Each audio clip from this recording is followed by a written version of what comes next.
The European Parliament has voted to give its consent to the Comprehensive and Enhanced Partnership Agreement between Armenia and the European Union. The new partnership agreement is not the endpoint in terms of EU-Armenia cooperation, but a tool to promote domestic reform and its implementation, says a separate resolution adopted on Wednesday. Armenian Foreign Minister Zohrab Mnatsakanyan hailed the move and described it as another important step in making this agreement fully ratified.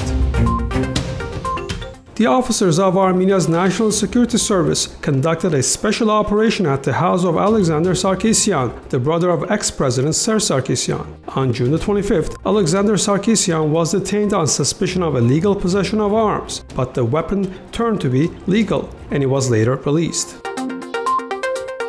Director of the Hayastan All-Armenian Fund, Vardanyan, was detained on suspicion of embezzlement and abuse. Vardanyan confessed to using the fund's credit card for personal purposes and spending huge amounts on online gambling, but the money he spent was returned on the account of the donations that were made to the fund. In the past week alone, Vardanyan had transferred about 14 million drams, about $29,000, from the bank card of the fund to online casinos.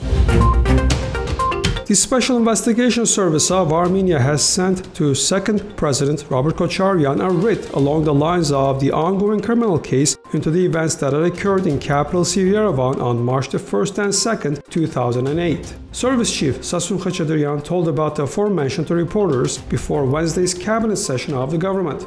Kocharyan noted that Kocharyan, who was serving as president in 2008, was summoned for questioning as a witness. But the service chief did not respond to the query on the chances of declaring a search for Kocharyan.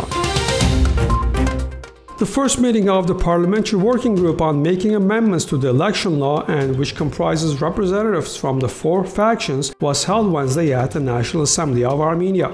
Several days ago, these factions had issued a statement noting that they were starting discussions over the making of reforms in the electoral code of the country. All inclusive matters were discussed at the first session of this working group.